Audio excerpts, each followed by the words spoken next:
And the interesting thing was that many years later, when I became a monk in the Vedanta Society, and I read about the background of the Star Wars, do you know there's a relationship between Vedanta and Star Wars? Yeah. Yes, there is. It's very interesting. George Lucas, when he was thinking about the movie he wanted to make way back in the 1970s, he had a friend called Joseph Campbell, who was a well-known author. He wrote the book on mythology. And he was a disciple of Swami Nikhilananda of the New York Vedanta Society.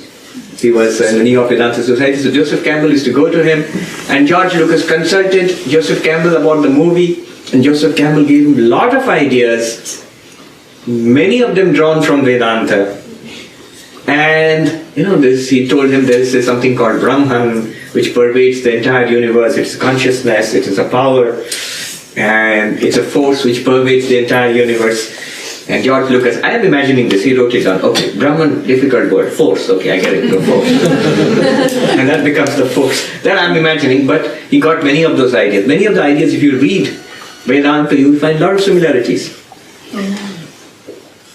And even other things which people have not noticed. It seems, I don't know if you have seen the other movie, it seems that in the second or third movie, there's something like the students, those who are learning the force, they're called Padwans. And they have long tufts of hair. When they become a master, the tuft of hair is, they cut it off. And that's exactly how a person becomes a monk. For 10 years you're a student with wearing a white dress and having a tuft of hair. When you become a Swami, you cut that off, put it in the sacrificial fire. Now, it can't be a coincidence. That can't be a coincidence. It's too much of similarity to be a coincidence, so on. So Vedanta is there in strange ways in American life too. Nowadays the Force and Yoda and Luke Skywalker, all those things are words many Americans know. Or people all around the world, they know these words. Yeah. And there are strange links with Vedanta. Like the Force, there is a tremendous power which I want to share with you all, especially the children today. Actually, there are these three powers which we all have and we don't know about it. You have it, I have it, we all have it, we don't know about it. And I want to share this with you. Vivekananda tells us, it's Vivekananda, he tells us about it.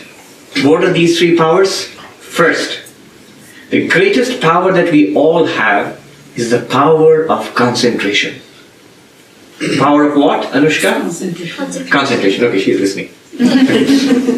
The power of concentration.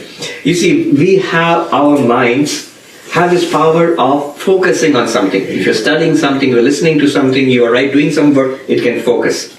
Or you can scatter it. Unfortunately, in today's world, when we have computers and internet and the mobile and the music systems and everything, our mind is scattered in so many different directions. A mind gets powered by focus. A mind gets powered by focus. We have only limited resources. You know what? I'm talking to you and you're listening to me. If a person next to you starts talking to you and I'm talking to you, it's kind of irritating. You can't understand what's going on. If two people talk to you at the same time, you notice that? That's because our minds don't have the bandwidth, the capacity to process so much information at the same time. We need to do one thing at a time. So you need to listen to this guy, you can tell the other guy, you shut up now, let me listen to this guy, then I'll listen to you. So our minds need to focus. To be able to do something, we need to focus. And in today's world, with so much of distraction, computers, I'm not against computers, I love computers. In fact, when I became a monk, I joined in the Ramakrishna Mission. He read it out to the Deoghar, it was a school, Deoghar Vidyapith. And I was the first they were part of a team of monks who introduced computers, computers for the children. And I remember, and those were computers you would never use. They were like, you would find them worse than toys, the little things. I remember a senior monk asking me, for whom do you want these computers? I said, for the children. But he said, but which children? So it's for all children, for all the kids. And he says, no. For those who love to read, who already like reading books and studying, don't give them these machines. Let them study. They've got the library, they've got the textbook, they've got storybooks, they've got encyclopedias. Let them do that. Those kids you find who are not so interested in studies, who are not getting the taste for learning, you can use computers with pictures and sound and text and all everything to teach them. In those days, those computers were like really boring, you wouldn't, today you'll find it very silly. But still, that was a point which I appreciated much later. That sometimes technology makes it easy for us, like spoon feeding, but if you spoon feed long enough, the person forgets how to eat for himself or herself. If you give pre-digested food long enough, the body forgets how to digest food. So if I learn with hypertext, pictures, sounds, movies, and what the computer does is, the internet does is, these links are there from one to another. That's how the mind operates. Have you noticed how we think? Our thoughts jump from one thing to another. You're thinking about one thing now, and then the Swami comes, you're thinking about Vedanta, now he talks about Star Wars, you think about Star Wars, and now you think, when will I go to see it? And you're out. You're sitting here, you are here, but you do not hear. Yeah. That's what happens. The mind jumps from one thing to another. And the internet is designed in such a cunning way, it also jumps along with your mind. Whatever you want, you click that, you go there to the next page. You click that, you go to the next page. You start with a Vedanta page, you end up with a Star Wars page. Because the computer follows that. The internet is designed in that way. We used to call it hypertext earlier, but now I think terms have changed. Because of that, the mind, it forgets to focus. It forgets to concentrate. I remember, it's much later I realized that the ability to read at a stretch, hold a book, read for hours together, finish a book, it's something that all of us, we had, all of your parents had, but many of the new generation, I see that they do not. Because it's much easier, much more entertaining to sit with a computer and see movies and pictures and all that. So the power to focus is a great power we have. Any great task that you want to accomplish, anything that you want to do, you need to bear down. Often I see, not just kids, grown-up people too, they're doing 2 or 3 things at the same time. What are you doing? Multitasking, Swami. It's a new word, multitasking. I'm doing many things at the same time. Why are you doing that? Because I'm so busy, I don't have time. I read this article on multitasking in the Time magazine a few years ago. And they say, psychologists have found that by multitasking, actually our work efficiency goes down. If you take up one task at a time and quickly finish it, and go on to the next task, actually you accomplish much more than by doing half a dozen things at the same time. People make mistakes, they keep coming back to that thing again to complete it, repeating it, correcting it. They could have finished it earlier. So doing one thing at a time might be slightly boring at first, but is a better way of studying, of doing anything like that. Swami Vivekananda, for example, had tremendous powers of concentration. Once he was sitting in his room in Belur Math, where he used to live, and he had these books. That was before computers and iPads and laptops, and so all these Encyclopedia Britannica. There's a story that one of his disciples, Sharat Chandra, he went up to his room and saw Swami reading an encyclopedia. And Sharat Chandra asked him, so many big books, it's impossible for a human being to finish all these books in one lifetime. And the Swami replied, what are you saying? I have already gone through 9 of these volumes. I'm on the 10th. You can ask me anything from those 9 volumes. 9 volumes of an encyclopedia. And Sharat Chandra did not take him at his word. So he took out the books and he started opening them and, Swami, tell me this. Swami, tell me that. And the Swami answered Swami Vivekananda answered all the questions. Sometimes Sharat Chandra writes in the same language, including the comma and the full stop. So he asked, how is this possible?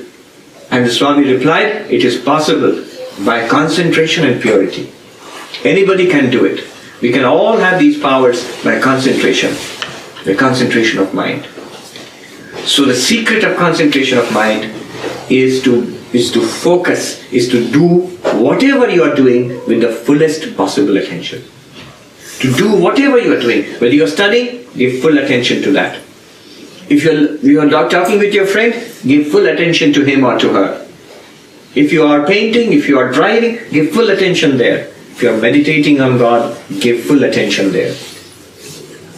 It's not easy, but that's the way, and that is the power that not only the Swami, scientists, artists, writers. I was reading about the writing habits of great writers. And all of them, without exception, with people with tremendous concentration. When they write, writers of fiction or whatever, they cut out everything else from their lives. Western writers, Japanese, Indians, Chinese, but they all have one thing in common. When they write, when they get down to writing books, they cut out everything, every distraction from their lives. And it's all about the writing. So focus. And many of them I saw, they cut themselves off from mobiles, internet, things like that. So these things have a distracting influence. They disturb our focus, our concentration. So that's the first great power I want to tell you about, which all of us have. That is the power of concentration, the power of focus. Okay. People are losing focus.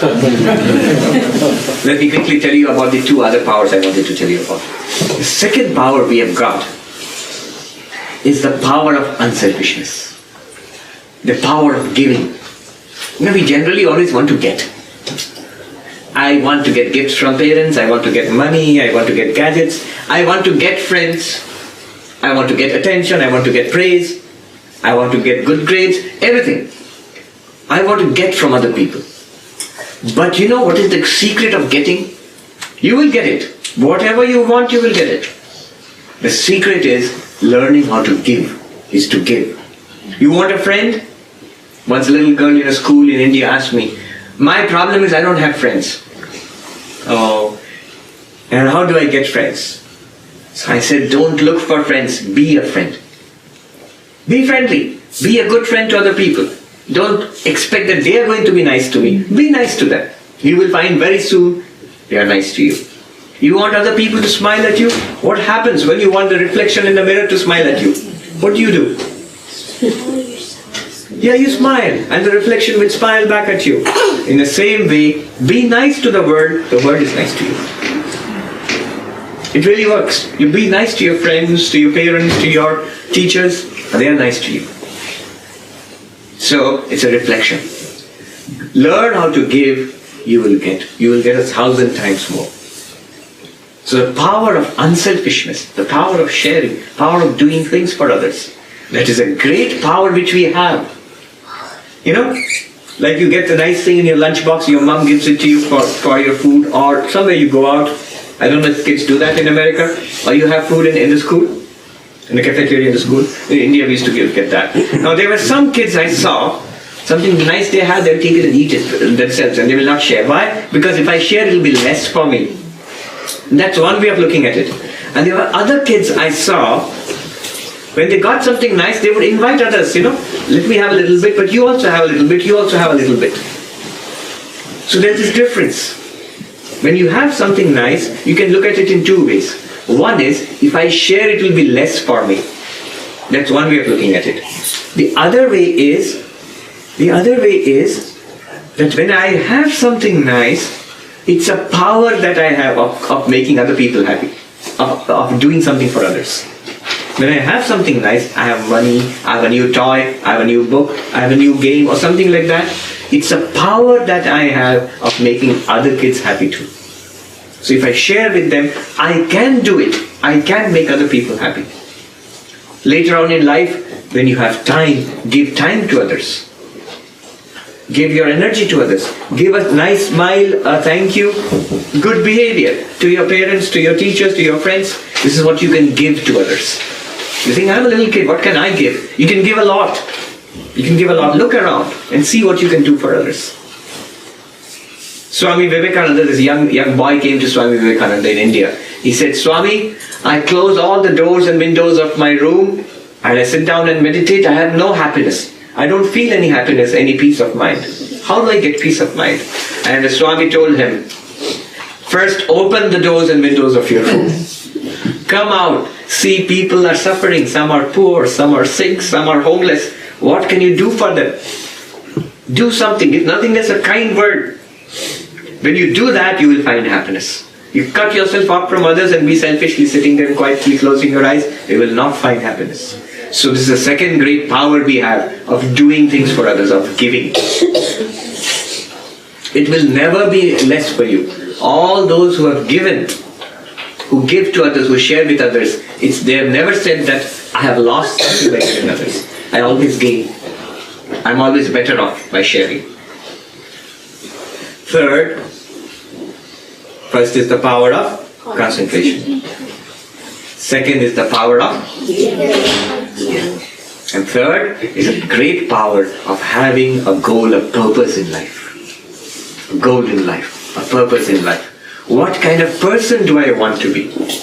Happy, kind, energetic, enthusiastic. What kind of person do I want to be? What kind of work do I want to do in life? What do I want to achieve in life? You want to go back home? Suppose you want to go back home and you go out and you get a cab or something, and if the cab driver says, where to? You say, oh, just like that, let's go on. You'll never do that. You'll say, I want to go that and to that place, and I want to go by this freeway and that way. You tell them so precisely, this is how I want to go. But in life, when you get on the cab of life, where do you want to go? Oh, I don't know. I don't have any idea. Where am I going? Wherever the cab is going, I'm going that way. And there's this guy going on a horse, galloping through the village on a horse. They still do that in India. And somebody asked him, where are you going? You're going so fast through the village on a horse, so where are you going? What's the hurry? And the guy on this horse is already past. He looks back and says, I don't know, ask the horse. In the same way, we have got on the horse of life. Where is it taking us? I don't know. What are you doing in school? I don't know. Mom put me in school. What are you doing in college? I don't know. My friends go to college, so I'm going to college. What are you doing in life? What's the goal in life? What do you want to be in life? And what do you want to achieve in life? What do you want to get in life? Where do you want to be in life? So have a goal in mind. And it can change. Think about it. What you want in life. Swami Vivekananda said, follow your own highest ideal. There are many things we want in life. Among all of that, find out which is the highest, which is the best.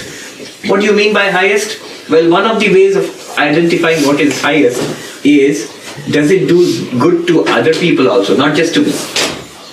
If it's something that makes other people happy also, then it's a high thing, that's a good thing. Does it give me something permanent, not something just temporary? That's a sign of something which is high. Something permanent, something which is good for other people. So have a goal in life, that's one great power we have. Most people don't have a goal in life. You know, this dress I'm wearing, they say I'm a Swami and so on and so forth. But this dress means just one thing, that this guy has a goal. So anybody who wears this dress, if you ask that guy, what's your goal in life? He'll be able to tell you immediately. He may not have gone very far, but that person has a goal. Similarly, anybody who's done anything in life, in business, in art, or in music, or in academics, or whatever, or in spiritual life, always had a definite conscious goal, something they were striving for. So that's a great power.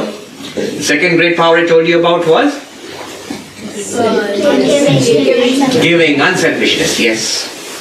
The power of giving. That's another thing that Swami Vivekananda teaches us. Good and bad. What is good? He says unselfishness is good. What is bad? He says selfishness is bad. In any situation, you want to see what is good and what is bad, select the unselfish thing to do. That's good.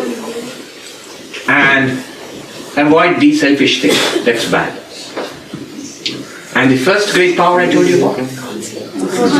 Concentration. Okay, the kids have concentration. So these are three great lessons in life that we learn from Vivekananda, which we can put into life. You may not be a religious person or a spiritual person, but all of us want to be happy and successful in our lives. All of us, if we can, we would like to do something for others. And if you have these three powers, power of concentration, and the power of unselfishness, and the power of a high goal in life, we can do wonders. Even ordinary people can accomplish tremendous things. And these things we have seen again and again in our lives. How ordinary people have done tremendous work because they were doing it for others. They were doing it with tremendous focus, and they were doing it that this is my aim. This is what I want to do. Because of this, they did great things. Just the opposite was also there. Very talented people, rich parents, intelligent, talented kids. Everything is set in life. Born with a golden spoon, they say, or born with a silver spoon in their mouths. Everything is set in life, and disastrous life. The guy becomes a junkie, or guy doesn't achieve anything, drops out of college, spoils his life, and gives problems to others around him. Why? Because he did not use the powers which we all have. That force is within all of us. The force, yes. And what is that force? Concentration, unselfishness, and a goal in life. Okay. I think they are shy. What is the Meanings of what you chanted. Okay. Yeah, that's right. You recite, I will explain, I'll tell you the meanings. And it's something that we should all learn. Coming to Sri Ramakrishna and Vivekananda, these pranam mantras, these are mantras of salutation. So, tell me, both of you together, Sthapakai, tell me together, that's the first part. Stapakaya Sthapakaya cha dharmasya. The one who establishes religion. Dharma, religion, spirituality. Establishing. What do you mean establishing?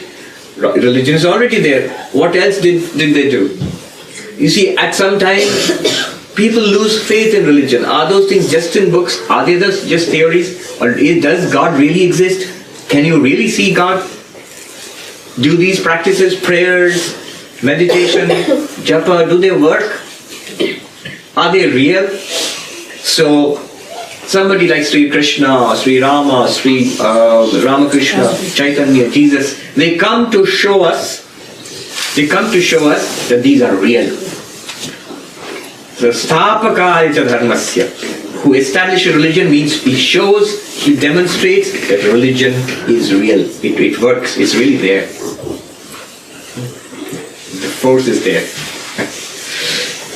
The next part. Sarva Dharma Swarupini. So Sri Ramakrishna, as you know, he practiced different religions, different types of Hinduism. He worshipped the Lord Jesus also, Christianity, Islam, and he found that all the religions are true. You should not fight that my religion is true and others are false. There's no need to fight. It is mischievous to criticize other religions and to force one's religion on others.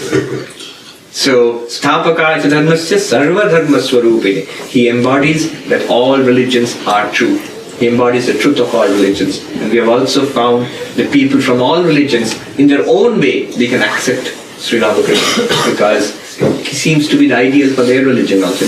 Different people used to come to Dakshineshwar, Christians, Shaktas, worshippers of Divine Mother,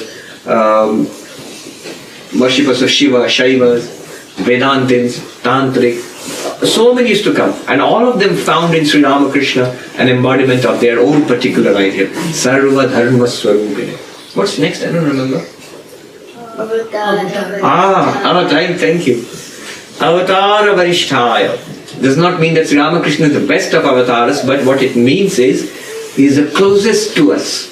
Christopher Isherwood, who was a great writer in Hollywood, he used to come to the ashram many years ago. He translated this as, he says, Yuga Dharma, Yuga Avatara. He says that you're born a child of our time.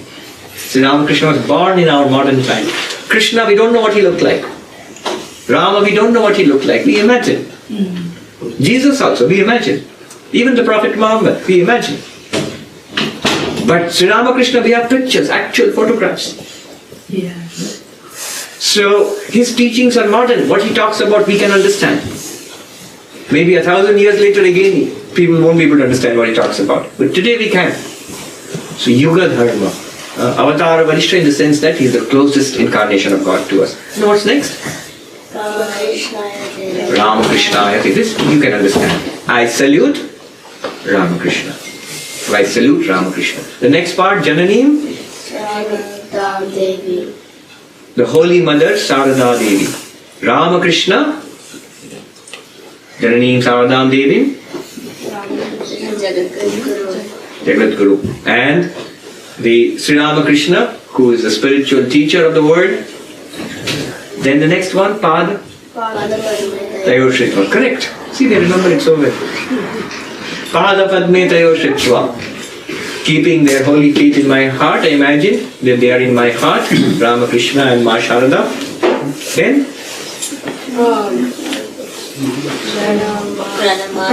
Pranamami Muhurmuhu. I salute them again and again. So I just salute them again and again mentally. Next, Namashri Yatirajaya. I salute Swami Vivekananda, who is like a prince, like a king among sannyasis, Yatiraja. Then Namashri Yatirajaya. Yes, Vivekananda Sure. Vivekananda, who is like a god. Sura means like a god. So Vivekananda Sure. And right? Satchit Sukha Swarupaya. The embodiment of existence, consciousness, bliss. Vedanta, which we will talk about today and tomorrow. Swamine Tapaharine. Tapa means suffering. The Swami who removes our suffering. And then what did you chant after that? Sahana Bhavatu. May the Lord protect us all together. The teacher and the God. Sahano Bhavatu. May the Lord protect us all together. Sahano. May the Lord give us the fruits of our spiritual practice. May we get the peace and the joy that comes from our spiritual practice. Sahano Bhavatu. Sahaviryam Karavavahi. Let us achieve, in spiritual life, let us achieve great heights together. Sahaviryam Karavavahi. And finally, Tejasvi Navaditamastu. Let our study, what we are studying today, Tejasvi means bright. Let it be bright. Let it shine in our lives. Means let it be effective in our lives. Not just we read something or hear something. Let it be effective in our lives. Let us practice it. And Ma Tejasvi Navaditamastu Ma Vidvishavahe. May there be no quarrel, no friction, no bad feelings amongst us. Om, peace, peace, peace. So let us all do this prayer all together, not only just the kids. Sit straight, we'll repeat. Three of us will repeat and everybody we will follow together. First we will do it and then others will do it, right? You game? Yes. Okay. Om Sthapakaya cha dharmasya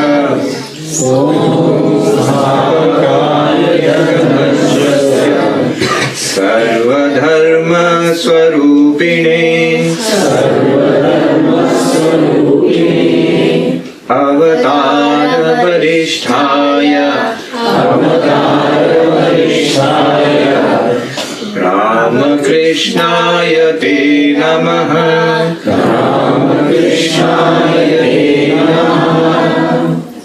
Jananim Saradam Devi.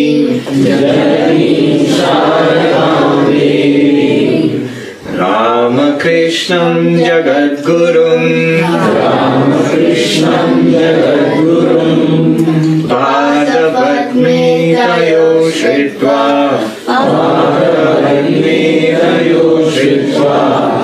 Pranamami Muhurmuhu.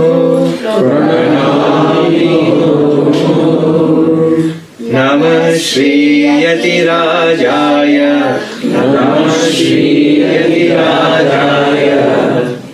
Vivekananda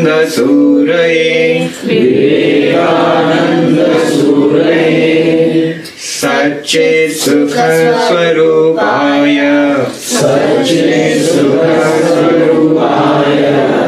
स्वामिने तापहारिणे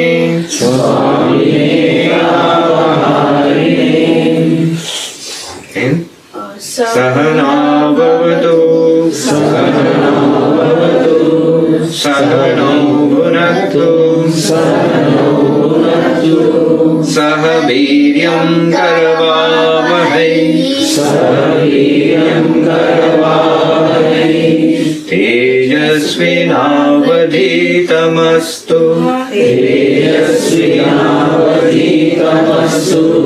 मा विद्विषावहै ॐ शान्ति शान्ति शान्ति ॐ शान्ति शान्ति शान्ति हरिः ओम तत्सत् हरिः ओम तत्सत्